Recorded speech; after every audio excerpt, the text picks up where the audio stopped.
Good morning, everybody. And it is currently Thursday, February 2nd, I think it is, or 3rd. No, 3rd. Or maybe it's Friday. I'm getting all mixed up here. Yeah, it's Friday. Friday the 3rd of February. We are still under that load that we last picked up on the previous video. If you saw that, it was a pickup of chicken at the Tyson Foods plant in Seguin, Texas. Or Seguin, or I don't know how they pronounce it there, but I always hear people pronounce it Seguin. We're on our way to San Bernardino to deliver this load to the Stater Brothers Distribution Center. We are in Calamasa right now, California, which is right on the riverside in San Bernardino County border. The very next section is County Line Road, actually. Alright, so Stater Brothers, if you're not familiar, is a local grocery chain. It's largely here in the what you call the Inland Empire region, which would be here in the mostly San Bernardino area, maybe Riverside County as well, and then also up in my area in Victorville. So, alright, I had some miles I had to cover, and the load was way late getting picked up. Well, not my fault. I was there picking it up literally as soon as it was possible to be picked up. In fact, my dispatch had sent me the message saying that, hey, we got the email saying it's ready, but the guard didn't even have the bills yet until right around the time I showed back up there. In fact, I had to wait for her to come back up to the booth there so I could even check in. Because that's how freshly right after she had gotten the bills they were, I was there by. Alright, anyway, we got a 0630 delivery this morning. It was originally due yesterday morning. However, the combination of the late pickup, I had a 4:45 a.m. pickup time there, or drop dead time as we call it. It wasn't ready to go until about 2200 that same night, so I ended up getting a nice fat detention pay there. And I did my best to try to get it here on time. It was originally due at 6:30 a.m. yesterday, but it just wasn't going to happen. Even if I had good road conditions, I was kind of projecting about 0700. Problem was, I didn't have such good road conditions. I had to spend I was getting rain, freezing rain, pretty good amount there between San Antonio, Texas, and maybe a little bit east of Junction, Texas. And I had to be a lot more cautious through there, keep my speed down some more, which made it take longer to get through the area. I eventually ended up getting to some spots where I could run full speed, but still ended up hitting some slick spots over there between, I'd say between Sonora, Texas and Ozona, Texas. And again, west of Ozona. I didn't really start, there were some slick spots as well over by where I-10 and I-20 met up. And as I got closer to El Paso, though, it started to get better. But man, I had a ton of ice all over my truck. By the time I was getting into El Paso, and the temp was actually back up to just about freezing.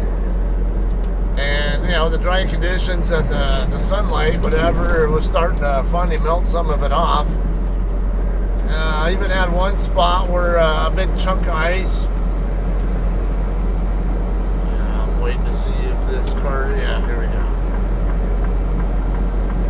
A big chunk of ice that was stuck to the front of my up here on my aerodynamic fairing here up above the windshield, came crashing down onto my hood.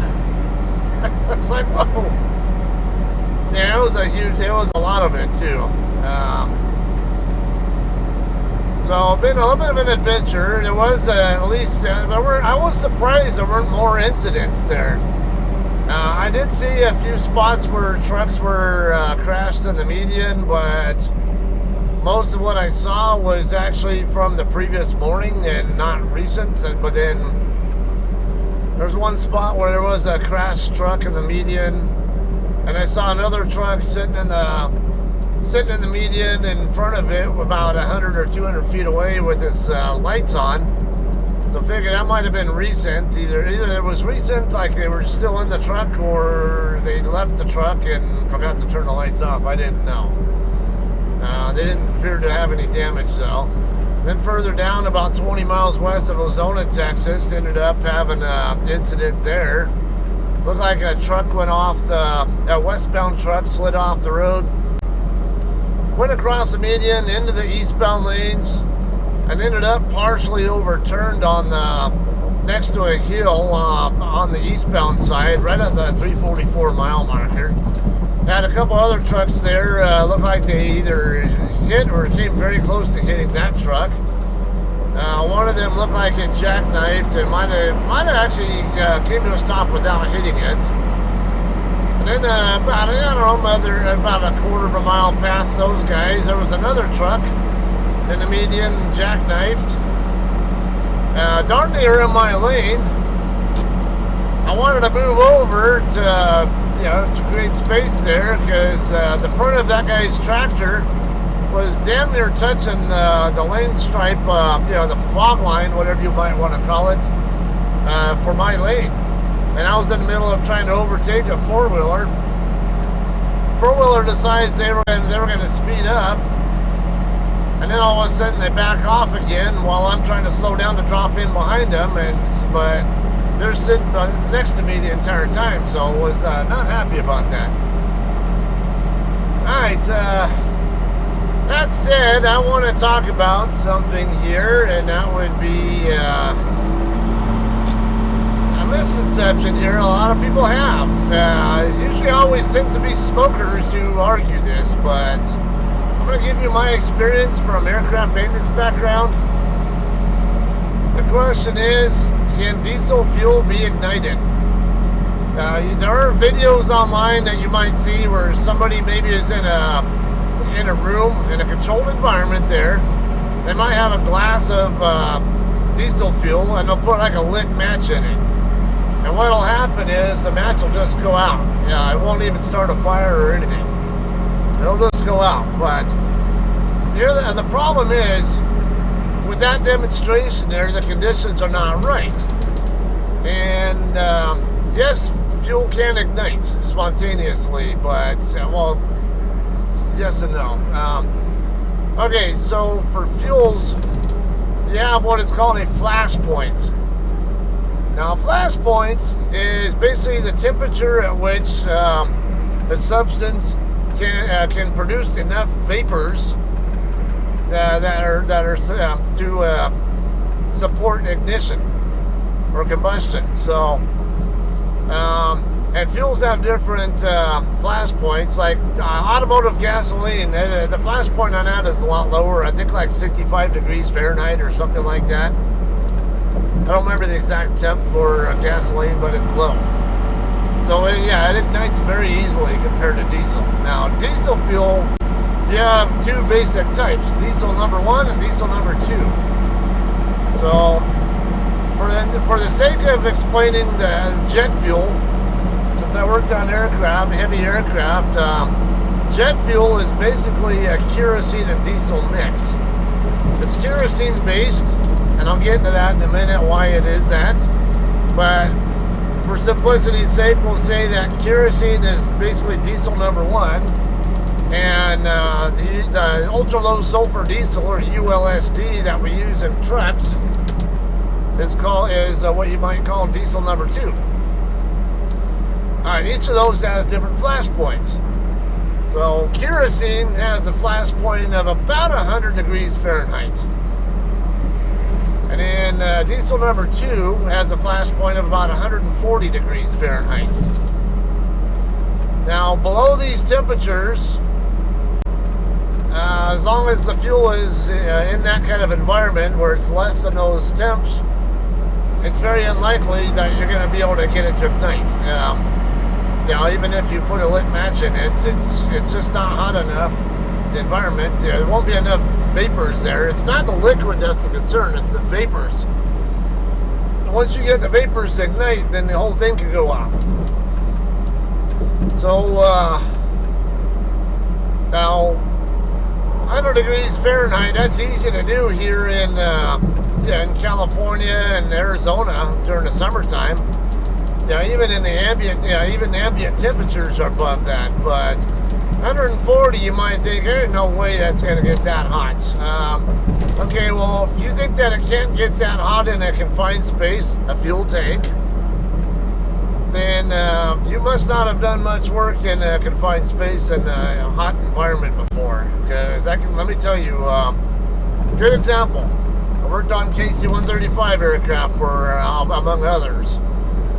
In the back of the KC-135 aircraft is an area that we call the hellhole. Now, it's basically this little panel. This panel you take off and you climb into there, and then a lot of the flight controls, the tail section flight controls. The elevator, rudder, stab trim, and rudder trim system. Cables are all back there. The stab trim actuators back there. Some other stuff. Alright, well, a lot of times I would have to be in there working. If you're in 100 and we'll just say about 100 degree temps there, outside, the temperature inside that hellhole can easily get over 140 degrees. So hot enough where, you could create vapors if that was a fuel environment. Well, fuel tanks are also a confined space, and all that metal, that's a heat conductor. And it transfers all that heat into the tank, and so the temperature inside the tank can absolutely get hot enough, even when it's not 140 degrees. Let me slide over. I want to make sure. I'm going to get off the freeway at Tippecanoe Avenue. I don't normally like to use Tippecanoe, but the 210 freeway is closed on the westbound side from what I can see on the map, or maybe it's just a lane closure. I tend to not like the traffic on Tippecanoe and all the traffic lights, so that would be why I normally don't do that. Alright, anyway, though, now, if you ever have this belief that, I won't catch fire or whatever, you can't make it ignite, okay, let me tell you about an aviation incident that was caused by exactly this. This was TWA Flight 800 crash. If I recall, it happened in 1994,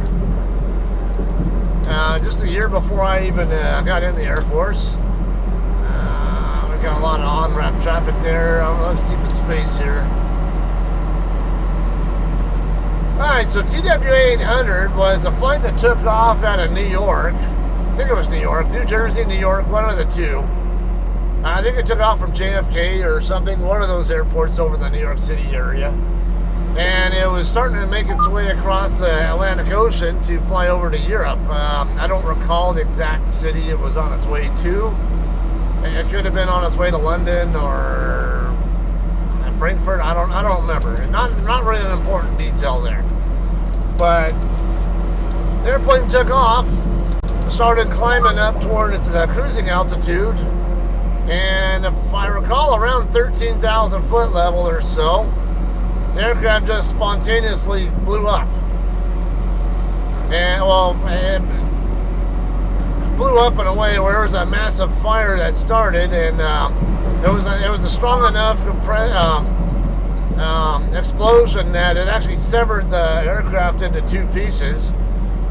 Basically, the fuselage right in front of the wings came completely off from the rest of the aircraft, and the nose section of the aircraft came down to the ground, and the rest of the aircraft, I think it climbed up to about 15,000 feet or so.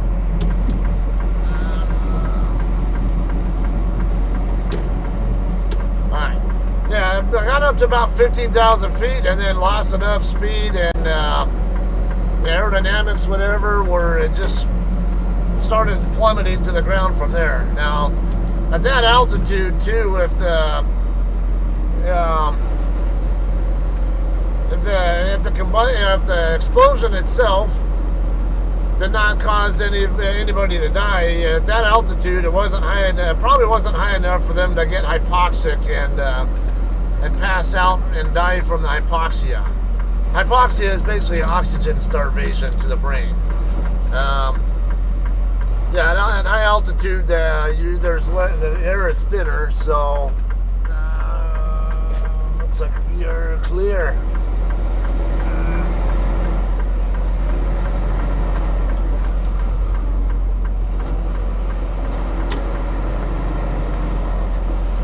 Okay, so northbound on Tippecanoe, we're just going to go straight up to Mill Street and make a right. Right there at the corner of Tippecanoe and Mill is where the receiver's at. Anyway, TWA 800 though, they ended up figuring out, because now I'll give you a little bit of insight into how aircraft operate. Large aircraft, they usually have what you call main tanks that are usually upwing from the engines. Yeah, the engines are usually mounted on the wings, and then usually have, let's just say if it's a 4-engine aircraft, they'll have like number 1 through 4 main tanks. Potholes galore here. Alright, well, these main tanks have the capability of gravity feeding fuel into those engines to keep them running. So if there's a fuel pump failure, it can still gravity feed. But there are other tanks on the aircraft. You might call them auxiliary tanks or extended range tanks or external or whatever it might be, depending on what aircraft type you're working with. Anyway, those cannot gravity feed, and the only way you can get the fuel from there to the engines is by using fuel pumps. Well, what happens if the fuel pump, if you have a power failure or a fuel pump fails, then you have no way to get the fuel that's in that tanks to those particular tanks to the engines. So what happens is they feed the fuel from those tanks that cannot gravity feed to the engines first, and then once those tanks get emptied, when they have nothing left in those tanks, only then do they start using the gravity fed tanks. Alright, so in this case they had a right inboard tank, an auxiliary tank basically, that was about empty or getting low on fuel, but it had the right environment there. Remember, this is a kerosene based fuel. Now commercial airliners use a fuel called Jet A1. Air Force, we use something similar but a little bit different. It's also kerosene based, so we call it JP8. Back in the day we used to use JP4. Alright, so yeah, and the flash point on it was only 100 degrees. But again, these guys were, and then if you know anything about altitude, even in the summertime in Phoenix, you can be flying in that area at 37,000 feet, and it can end up being it can be minus 40 to minus 60 degrees Fahrenheit at that altitude. But temperature inside the tank can still get hot. Alright, well anyway, this tank, they ended up figuring out there was a bunch of fuel vapors in it, and there was an electrical conduit inside the tank, and the only reason that thing was there was that conduit was there was for the fuel pump itself, and that fuel pump operated on a low voltage circuit. It was low voltage specifically to minimize the risk of having an explosion like that. Well, the problem was there was a short circuit in that on that aircraft, where something with a higher power source, a higher voltage source, whatever, was shorting into the circuit for the fuel pump. And it started an arc inside the fuel tank when the fuel tank had just the right environment. Plenty of fuel vapors in there, and not enough. Now, aircraft fuel tanks tend to have what you call a ventilation system. Like if you ever go to an air show, look at look up at the wings of a large aircraft. You might see like a small, like a vent screen. It'd be I don't know, maybe yay big or so, and there's a screen there covering it. And what that is a fuel vent screen. It allows the fuel vapors to vent out of the tank. This is yeah, this is my turn right here, I think. Alright. So anyway, the fuel vapors can vent out of there normally, but sometimes they get trapped, or not enough of it can get out. Or if it's an internal tank with that uses a bladders type of storage, then there's nowhere. It doesn't really have a way to ventilate, so you might have you'll have that to deal with. Looks like we are clear over there. Okay, we got two lanes here we can check in at. This guy seems to be confused, not really sure which lane he wants to use, but yeah, actually I think it's 3 lanes here. I think it was 2. It's set up a lot like Target DCs. Yeah, let's say I think this. I'm looking for the vacuum thing that they. You know what? I'm gonna come over here to this side. I don't see a vacuum thing over there. This side over here has a vacuum, I think.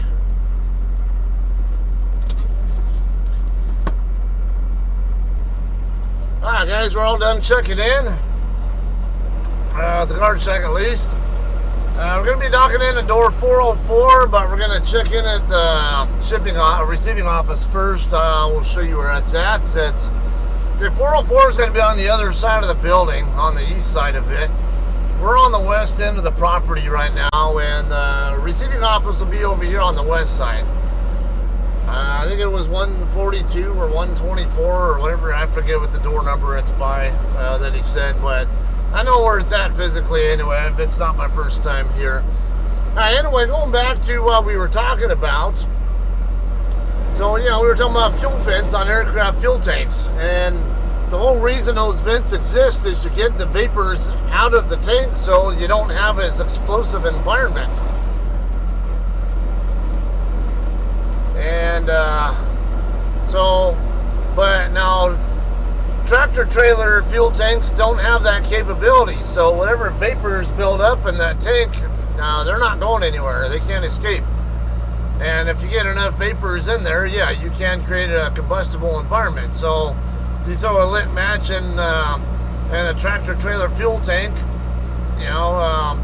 maybe a freshly filled tank that has it's totally full of fuel, and highly unlikely you're going to ignite it. But try putting that in a tank that's on the emptier side and might have a larger amount of vapor in it. That's a whole nother can of worms. I would not try doing that personally. I highly recommend you don't try doing something like that, finding out the hard way that, yeah, it can actually ignite. Alright, so yes, the answer is yes, you can ignite diesel fuel, but it has to be in the right environment for that to happen. It's not like, you can't, it's not like just lighting up a piece of paper. Okay, no, he's waiting on the guy in front of him to finish docking in. Okay.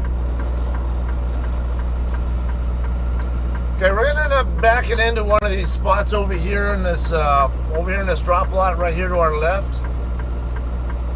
And he's right in front of us. You see, where those yellow posts are. We're gonna get in line over there and check in.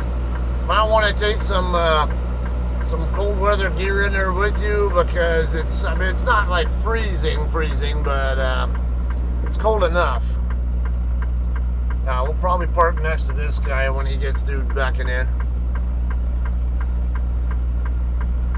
Yeah, and there's usually a long line of people trying to check in at the same time, so that's the one thing that I don't really care for about this place. Then on top of that, when you get through checking in at the receiving office inside the actual cold warehouse area, then you have to go over to the lumper office, which is right there along that same walkway. Go in there and check in with them.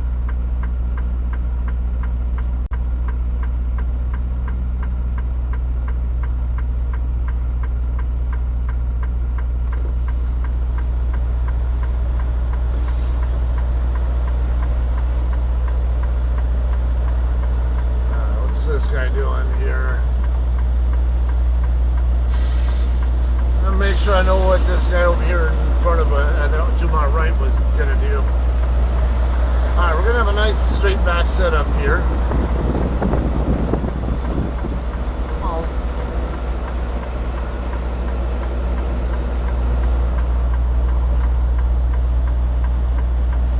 A little bit off. Tandems didn't make it quite as far over as I wanted them to. That's one of the downfalls of being used to driving my Peterbilt versus driving this truck. This thing turns so fast that I'm still having a hard time learning the timing. You know, when I'm trying to set up my straight backs, I like to set them up so my tandems are right in front of my, you know, centered right in front of the desired spot. But I'm still trying to figure out when to actually do that.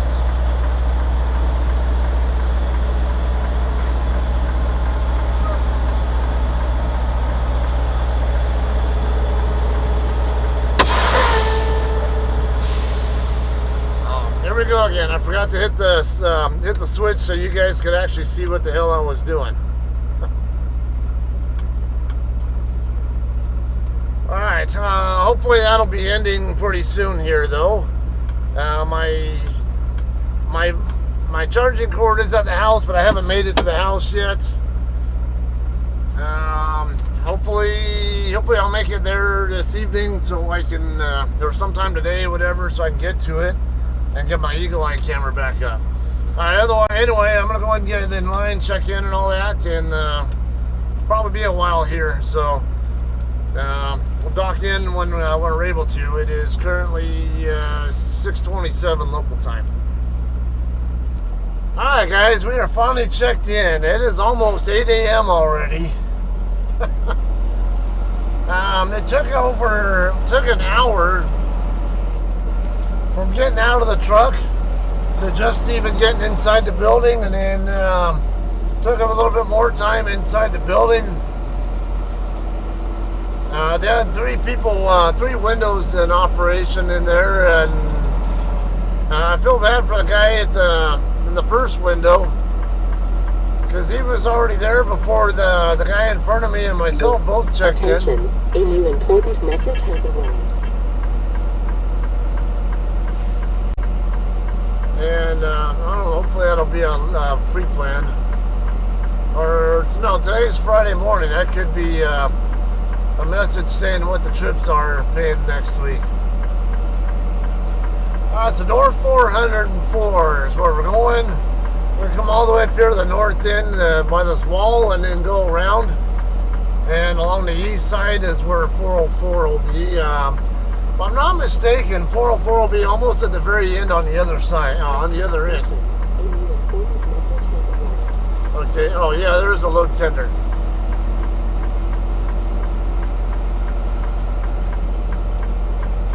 Got 11 hood mirrors. I can see where my tandems are through there. I didn't use the switch there, but I'll try to remember to use the switch when we back into the dock door for you, so won't be quite as bad.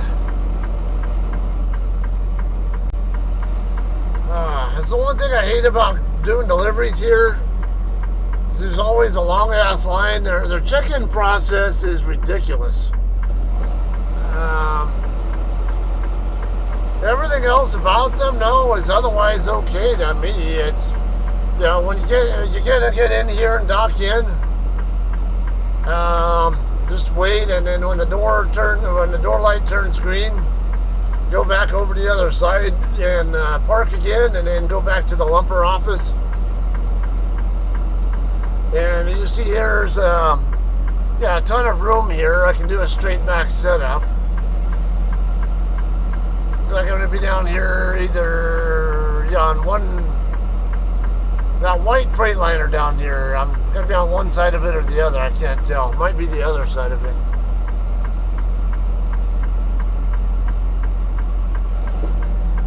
Yeah, the other side of this white Freightliner.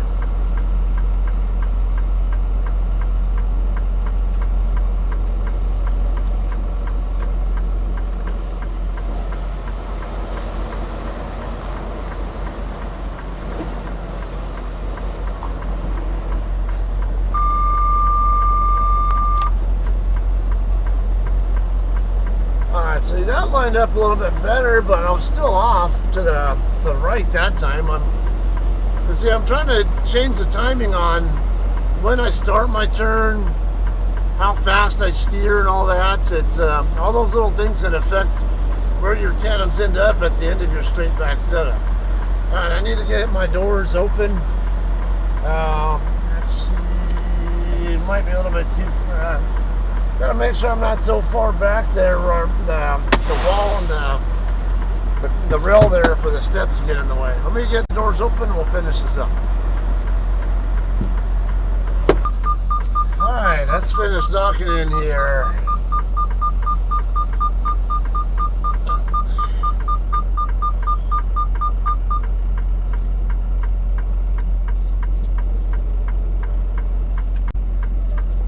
So you get centered right between the two yellow lines here, at least for this door.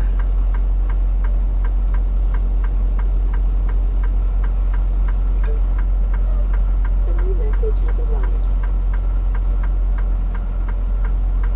Oh, much further back. There we go. All right. So I'll probably be in the dock door at least a couple hours here, I would say. Normally I don't get out of here until at least 11, if not noon. It's just after 8 a.m. right now.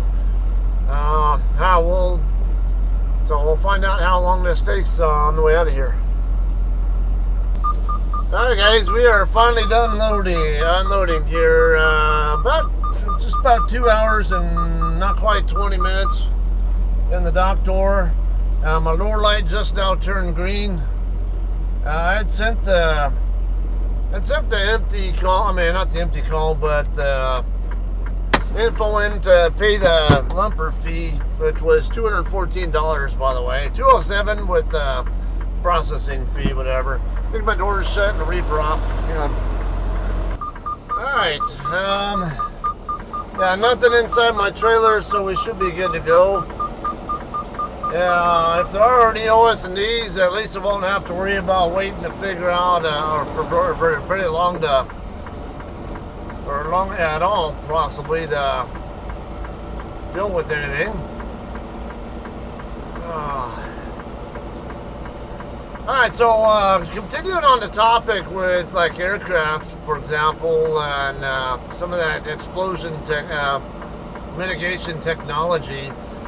As a result of that TWA 800 flight, they actually started putting a system on airplanes that's called onboard inert gas generating system.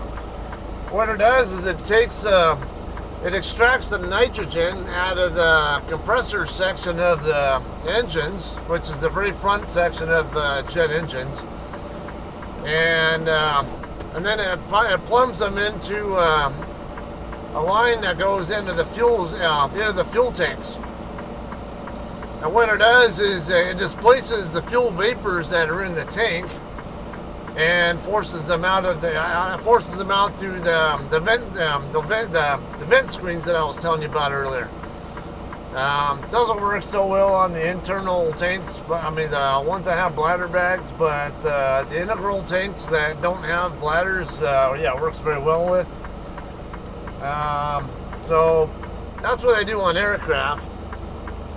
Obviously, can't do, I don't know, there's a lot of stuff where there's some crossover between commercial vehicles, trucking, and aircraft and trains as well. So sometimes it kind of fascinates me why certain technologies that I've seen in aviation do not exist on trucks, or vice versa.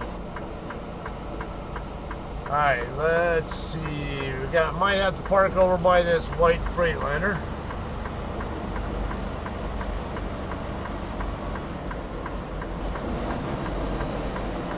No, those are all occupied. Okay.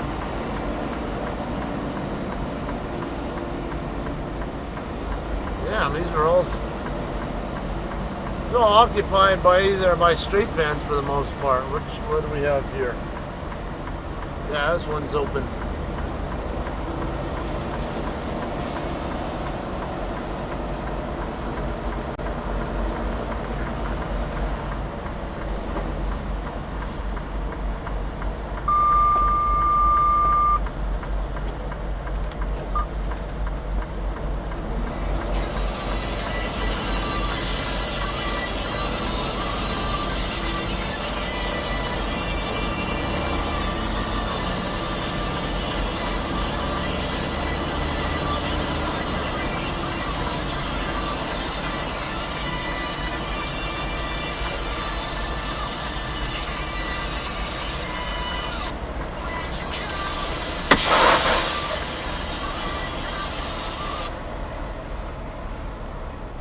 Alright, so I'm going to go get my bills and we'll be out of here. We'll talk some more about what's going on next. Alright guys, we are ready to go here. Let's wait on, got a guy walking across right here.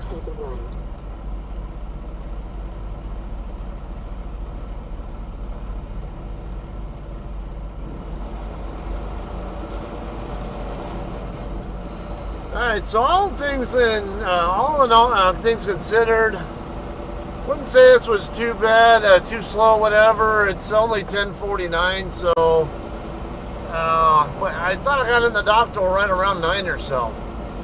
Maybe it was earlier than that, I don't remember. No, actually it was 8 o'clock, wasn't it? Yeah, so kind of about par for the course for grocery delivery again. With the exception of having to stand around in line for an hour waiting just to even get checked in. That's the one thing that definitely needs to be changed about this place, for sure. There are some other delays there too. I'm not sure why their process is so slow here. It's not the worst I've ever seen, but yeah, it's the worst check-in process I think I've ever seen. But as far as timeliness after you're checked in and get a chance to dock in and all that, yeah, it's kind of about normal, I guess I would say.